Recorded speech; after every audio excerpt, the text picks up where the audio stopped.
Good afternoon, everyone, and welcome to the APSWC Business Series Volume 3. Um, Today, we are going to be talking about yield management made easy. I'm Faheem, and I'm excited to be back for this third session. Just to recap, in the first session, we discussed KPIs and how to apply them to your business. Um, in the second session, we looked at driving incremental revenue. Which areas of the guest journey could we influence so that we can uh, improve the customer spend, but also improve the customer experience? And today we're going to be discussing yield management. For the previous sessions, please go ahead and review them, or if you haven't seen them, go ahead and see them at the on the APSWC YouTube channel. And I highly recommend that you subscribe today so that we can continue connecting with you and sharing awesome content that the APSWC provides. So today, yield management made easy. What does yield management actually mean? This is a concept that can be confusing for people to understand, including myself, as to what exactly is this and how do I apply it to my business. So firstly, it's a pricing strategy that allows you to optimize your revenue within a specific period of time. Or in a simplified way, it's just generating as much revenue as you can within your operation hours. And there are a few things that we have to do that in order to be able to do that. And it's not complicated. It's just a bit of a process that if you were to implement into your business today, from today, you could be running with this and make this a daily habit in your business and teach your team how to do this as well. So the objectives of today is we are going to firstly define what is a high, a shoulder, and a low hour. Okay. In hotels, they have high seasons, shoulder seasons, and low seasons. Um, and in spas, we often say, well, we're busy. This is our peak times, and these are not our peak times. But in most situations, I find when I work with team members in spas, is it's more of an arbitrary set of hours, so 4 o'clock to 7 o'clock or 2 to 5. Um, but actually, it's not qualified or quantified the way that we're going to suggest it today.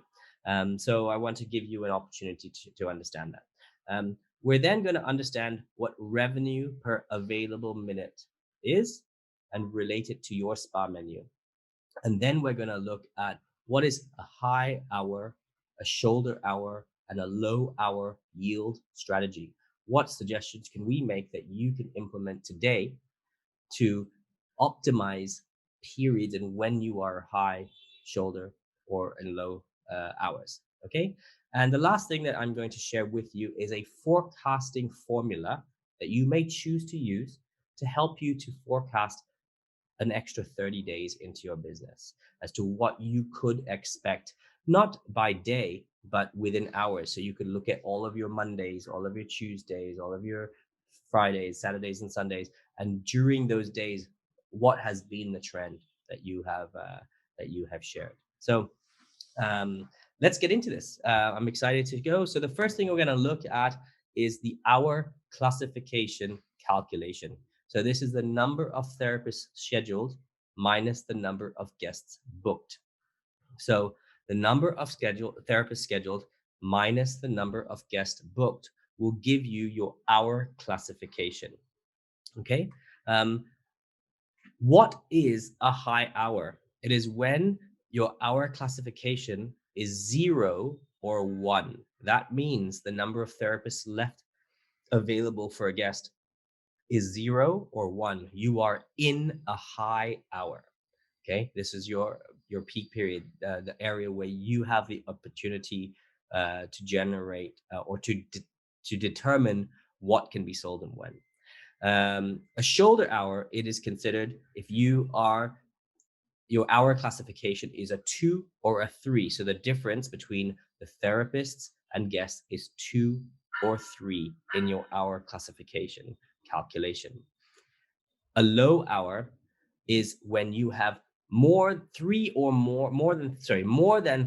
therapists available for services at any particular hour. So your hour classification calculation results in more than 3. So 4, 5, 6, etc. Okay. Now I'm going to jump around a little bit in this presentation because I have a couple of spreadsheets that you will have available to you that will help you to actually plan this out. So if you look here, this is an hour tracking sheet. So, and it is pre-populated for you and color coded for you so that you can determine your hour class of what type of period you are in, peak, shoulder, or low, at any time. So it works like so: GST equals guest and TP equals therapist.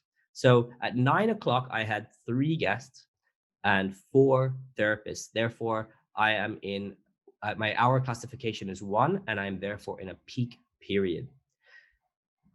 At 10 o'clock, my guests were 2, but my therapists were 6. I had more staff come in. I was therefore in a low hour. And as I had my hour classification as 4.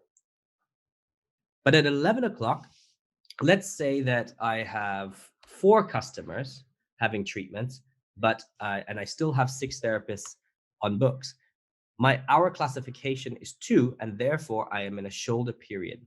So now we have understood what the differences between peak hour, shoulder hour, and low hour. The way that you will manage this is simply by looking at your reservation bookings, whether or not you have a software, it doesn't matter, and look at how many guests bookings you have within that 1 hour period and how many therapists you have available. Simply enter them in for the day, and every hour you could simply go and update it if their bookings are made, and you can see what does my day look like. You'll have a relatively colorful spreadsheet here at the end of the week, and you can reflect back, what did my actual peak, shoulder, and low hours look like in my business for the last week?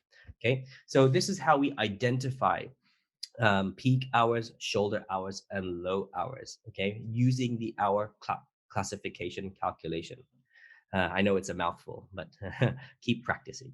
So let's go. I'm going to head back now to the presentation. Okay. So the next thing we're going to look at is revenue per available minute. Okay. And this is where we're going to look at focusing on selling the highest yielding treatments at the busiest times. So we determine the highest yielding treatments by first and foremost listing all of our treatments and their durations onto a spreadsheet, which I'm going to show you in just a moment. We're going to calculate the revenue per available minute for each treatment. And then we're going to highlight the top 3 RAM value facials, massages, and the top 2 body treatments. So you can understand which treatments in your menu categories are really selling yielding the most amount, not necessarily the most amount of revenue for that treatment, but the most yielding the most revenue per available minute. And then we're going to highlight, perhaps in a different color, all the other treatments that fall in the top 10 RAM value in your entire menu. Okay. This will also give you a look at your menu to see how dynamic is it in terms of what you can yield. If your RAM is all the same, perhaps you need to look at having some treatments that have a higher RAM and a lower RAM so that you can use them to yield effectively at the right times, both in high, shoulder, and lower hours. So let me show you this spreadsheet real quick. Here you can see an example of a Swedish massage that is 60 minutes with the revenue of 3,500 Thai baht is the example I'm giving, and that yields 58 baht and 33 satang per minute. Whereas the Swedish massage is a higher ticket selling treatment at 4,800 baht, so the 90-minute Swedish massage, but that only generates 53 baht per minute. So you can see the 60-minute massage actually yields higher for me. So now let me give you an example. If we had a high hour between 4 p.m. and 7 p.m., right? So 3 hours consecutively. Often we might think, okay, I'll do 2 90-minute massages. I'll earn 9,600 baht. but actually it would be more beneficial from a yield perspective to run 3 60-minute massages within that period of time, because you would earn 10,500 baht, because your revenue per available minute is 58 baht rather than 53 baht in this example. Now, some of you may be asking, what about things like turnaround time, etc.? This is up to you. You can actually include that in your durations, um, or you can exclude it and simply account for that in your reservation sheet. The important thing here is not whether turnaround times are included into your durations or not as you create this calculation. The important thing is that you are consistent. So if you include your turnaround times, you do it for every treatment. If you don't include them, you exclude them for every treatment. Okay, so this is giving you an idea of your highest revenue per available minute, so that we can now talk about the actual yield strategies and understand what to sell and when. Okay. Um, the final part is highlighting, and that's simply for your understanding. What I like to do is, once I've highlighted the top 10 treatments, I like to separate them and create a small sub menu for the team, because that allows them to know when they are in a high yield strategy or high hour classification. They apply the high yield strategy, then they have that top 10 revenue per available minute menu, and they can just read off that. They can share off that with customers and do the best that they can to encourage customers to buy those treatments at those times. So it's just a bit of a technique that I like to apply, and you may like to do the same. So let me head back now to the presentation, and we'll start to actually look at the strategies. Okay, so in a high hour yield strategy, you want to pre-block time slots in advance. If you have an idea, firstly, this is firstly when you have an idea like of what the strategies are. So let's say I see on my reservation sheet for the day ahead that 4 o'clock to 5 p.m. and 8 to 9 p.m. they are high hours already, because I have 7 therapists and I have 6 customers booked. I only have 1 person left. I am going to pre-block that on my reservation sheet, meaning with a note or a highlight or a different color. I'm going to just block that in with a time zone or something like that, so that I can say, so I'm aware already on the reservation sheet, I will not sell anything that is not a high RAM value at that time. Secondly, which is I think implied, is we only sell the treatments that are in the top of our revenue per available minute during those hours. Okay, when we commit to that, we we will find that there are increases anywhere from, I've seen up to from 11% up to 33% in terms of revenue week on week, day and block on block, because of selling the right treatments at the right time. Okay, for those that may be asking, what do I do if customers come and ask for other treatments? No problem. Use a wait list. Okay, in the data that we have, or the information we have available for you, the files, we have a waitlist sample here where you could actually look at the customer, the treatments requested, and if you've lost revenue, you could mark it here and see how much you actually lost, so you can measure that as well. So this is just an add-on value for you. We do have a waitlist sample available. Okay. The next thing is, discounts or special offers should not be sold at this time. When you are in a high hour, you want to be pushing them to different times where you are shoulder or low, or perhaps lower hours, not shoulder hours. And you want to rebook customers that are looking for alternate treatments. Okay, so look at alternate times, whether it's an hour earlier or later, and if you absolutely have to, waitlist them first, and then only if you're not able to fill them, call them and confirm those bookings. Okay. Staff should not be taking breaks during these hours. These are not the times to go for lunch, or else or go on training or admin blocks or clean room maintenance or something like that. These are times to be generating revenue. They're productive hours. All right. Treatment turnaround time should be tightly monitored, 15 minutes. This is just suggested. It's up to you. If you're able to turn around in 10 minutes or quicker, that's even better. And I highly recommend that you prepare retail products in advance, so that when receptionists start to sell at the end of a treatment, they can have the products there available. They can see them on the table, they can test them, and they can sell them and then move on. Right. So don't waste that opportunity to sell retail. Don't You know what the treatment is? You know what oils are being used or what lotions are going to be used. You can prepare them so that people can buy them, and then you can generate the sale quickly and move on out. Okay. Um, all right, shoulder hour strategy. So we want to prioritize our top 10 RAM treatments still. Okay. We still want to prioritize them and try to encourage, because we only have two or three therapists available. However, we still allow a la carte treatments to be sold. Okay. By doing this, you have a focus and intention to push guests into those top 10 RAM. But of course, we're not necessarily turning guests away who may come in and say, I'd like to have a 90-minute treatment or a 2-hour package, for example. Okay.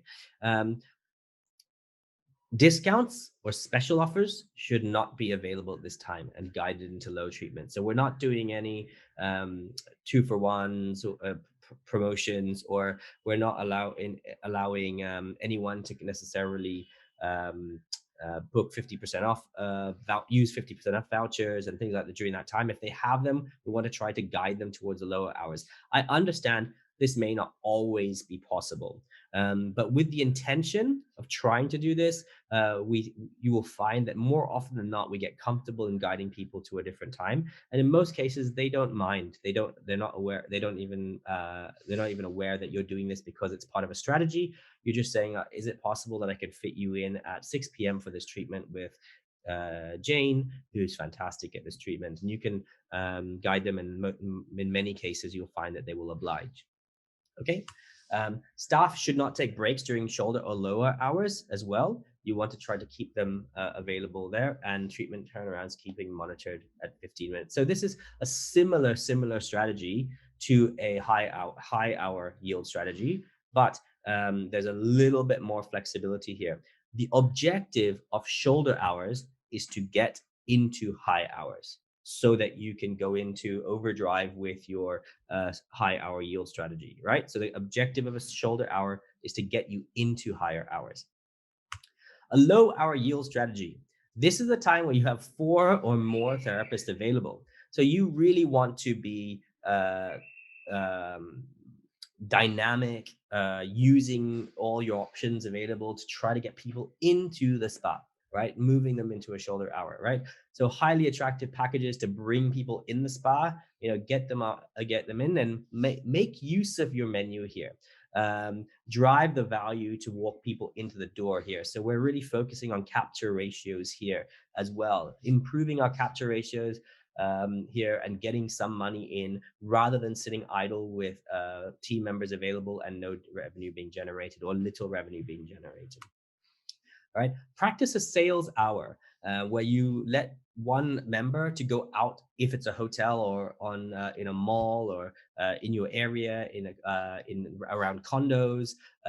Let them go around and start selling and give them a target. Go and sell 2 treatments within an hour if it's in a hotel, or a number of leaflets that they've delivered out to people within a period of time. So give team members something actionable. Make unutilized or unproductive team members into salespeople. It doesn't have to be the reception at the desk. It could be the therapist as well. You could go set up if you're in a hotel, set up a mini massage corner or something like that to try to drive value and make sales for even other periods of time. Okay, so this is a good opportunity to practice this sales hour. And this is when you want to schedule staff breaks, let them go, use this time for training. If it's not going to be revenue generating hours, use it productively in other forms and fashions as well. Get your to-do task list here and use your team members to maintain that. But as long as you always have someone functioning in the sales responsibility at all times as well. Treatment turnaround should be tightly monitored at 15 minutes. This isn't actually, I've put this here for the high and shoulder hours in order to maintain productivity. Here, we're maintaining responsibility. So we want to keep that practice element up as well. So we don't want to spend extra time unproductively turning a room around because we have the time. We want to get it done and move on. So that's part of the low hour yield strategy. It's just an operational intention as well. Okay, so now that we've talked about identifying high, shoulder, and low periods, and also how to classify our RAM so that we can apply what treatment to sell when.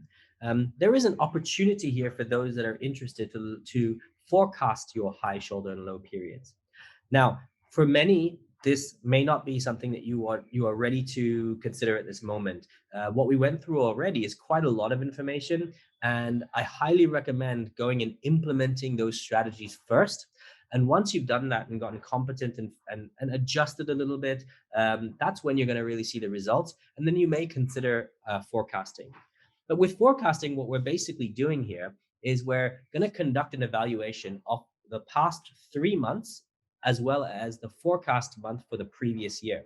So we want to conduct what happened in our past 3 months as well as what happened in the forecast month, but for the previous year. So if I am forecasting August 6th until September 5th, then I'm going to look at those dates for the previous year. So that's what I mean by our forecast month for the previous year.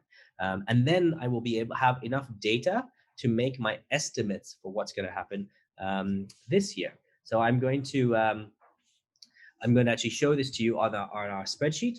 So you can see here, I have month minus 2, that is the 3 months ago. Sorry, 2 months ago.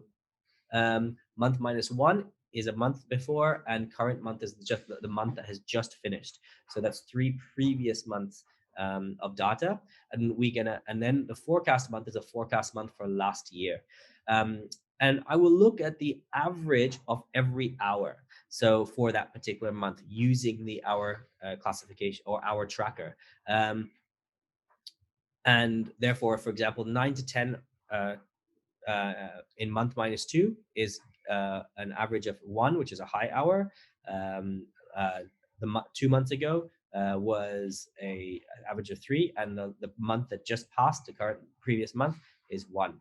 And therefore, and my forecast month for last year was 1. Therefore, I have 3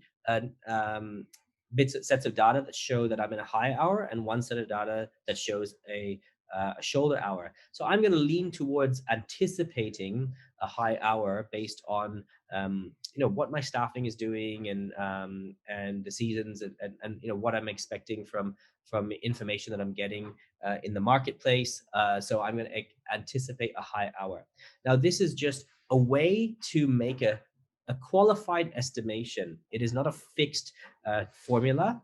It's simply a way to give you an option of how to forecast the month ahead. What we have found, it does work quite well. It works much better if you go into detail more. And you can take this sometimes into analysis paralysis. So you want to be a bit cautious about that. You can do weekdays versus weekends. You can do Monday versus Tuesday versus Wednesday, so on and so forth. You can do an entire spreadsheet just based on that. In this example, I'm giving you a overall for a whole month, 9 o'clock to 10 o'clock, for example, and then 10 o'clock to 11 o'clock. And then we're getting some qualified data as to generally where am I expecting to have high hours, shoulder hours, and low hours for my business in the forecast month. Okay, play with this and have a feel for it. It's important if you do want to engage, contact us. We're happy to have a chat with you. I'm happy to chat with you and share a bit more. You may want to adapt it for your spa. Totally normal, and I think it's important that you do so.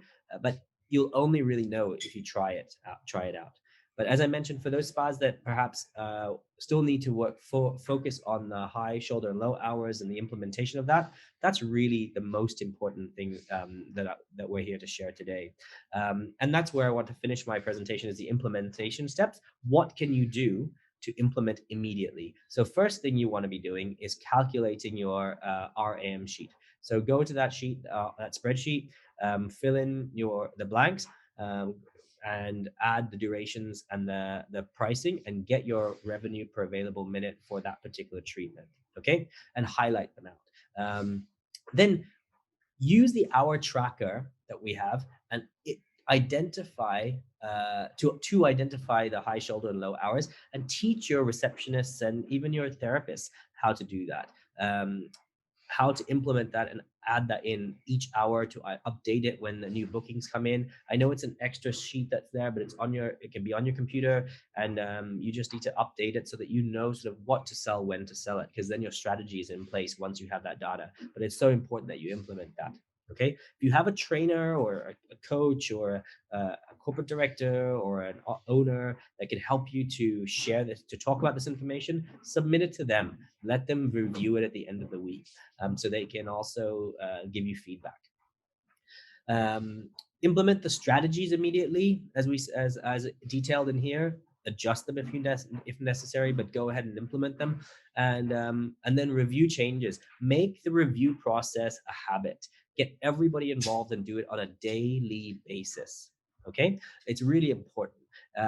If you make the business of yield management daily, it will become a daily habit, and you will see drastic improvements, not just in from using just these strategies, but just the fact that they're percolating in your mind and you're constantly thinking about this stuff. Yield management is something that should be an ongoing thought process, an ongoing action process as well. And I hope that you have lots of success. So for now, that's it for me. Join me in a couple of weeks when we do the last of this business series on break-even points and how to calculate your break-even point and how to manipulate that a little bit. It's going to be pretty exciting. Today was a chunk of information, so thank you very much for being with me. If you have questions, my contact details are at the bottom of this slide. Very happy to connect with you and hear your feedback, as well as have a discussion that may help you. So thanks very much, guys. Have a wonderful day and all the best. See you next time. Subscribe as well. Don't forget.